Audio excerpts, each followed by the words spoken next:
PSG Fan TV, bonsoir à tous. Alors on termine cette 29e journée avec ce Classico, on termine 3-1. Est-ce que quelque part tu en es satisfait et ça te permet d'oublier un petit peu cette désillusion qu'il y a eu il y a 10 jours?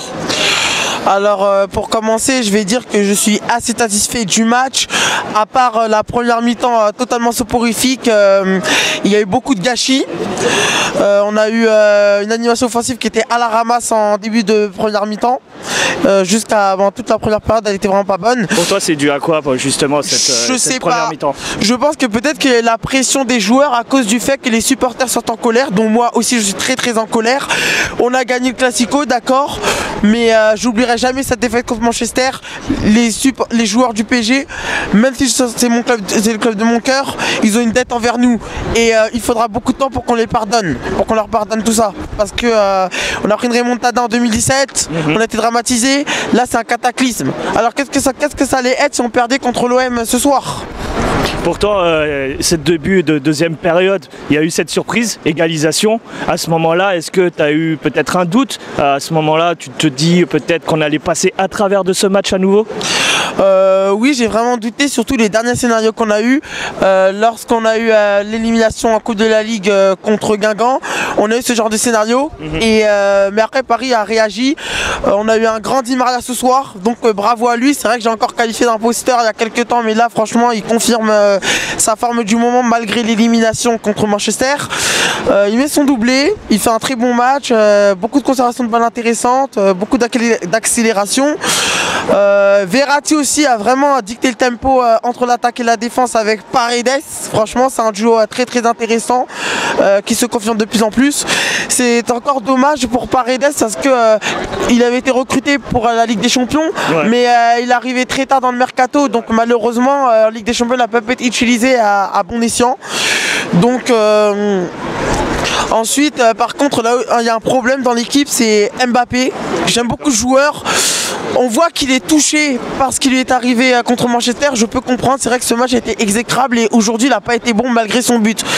Il marque beaucoup de gâchis dans ses prises d'initiative et un penalty qui gâche la fête, c'est dommage. Justement, on a vu qu'il y avait une discussion entre Di Maria et Mbappé un petit peu pour savoir qui allait tirer. Est-ce que pour toi tu voyais plus Di Maria ou Mbappé? Est-ce qu'il avait raison de garder ce ballon au final?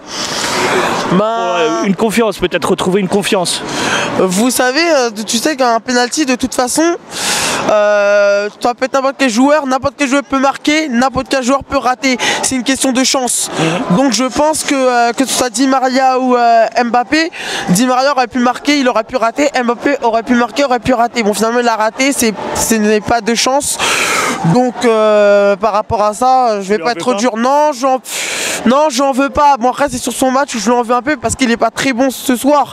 Bon, il rate son penalty mais il marque un but qui fait que, on va dire, il a une prestation mitigée. Est-ce que pour toi ce Mbappé, on devrait le garder justement pour la saison prochaine? Ah, bien sûr que Mbappé il faut le garder. Il n'a que 20 ans, il est encore jeune, il a beaucoup d'années dans sa carrière, surtout avec le PSG.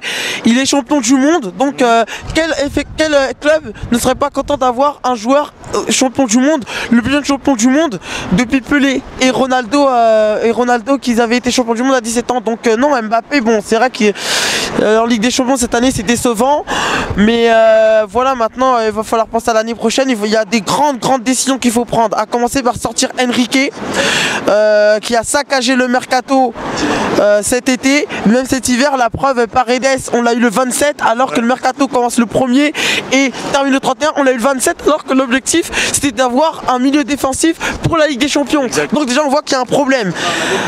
Enrique dehors, des joueurs comme Kurzawa, Thiago Silva, c'est bon, là pour moi j'en ai ma dose. Et ce soir tu les as trouvés justement mauvais? Kurzawa notamment par exemple que tu cites en premier. Kurzawa n'a pas été mauvais, il revient bien, il a eu sa sélection en équipe de France, c'est mérité en vue de ses dernières prestations, mais pour moi c'est quand même 2 ou 3 ans gâchés avec le potentiel qu'il avait lorsqu'il était à Monaco. Thiago Silva, bon, fébrilité dans les grands matchs en Ligue des Champions, en Ligue 1 c'est l'empereur, mais en Ligue des Champions on attend mieux et à chaque fois c'est pareil, c'est c'est toujours le même épisode. Donc c'est bon, ça suffit.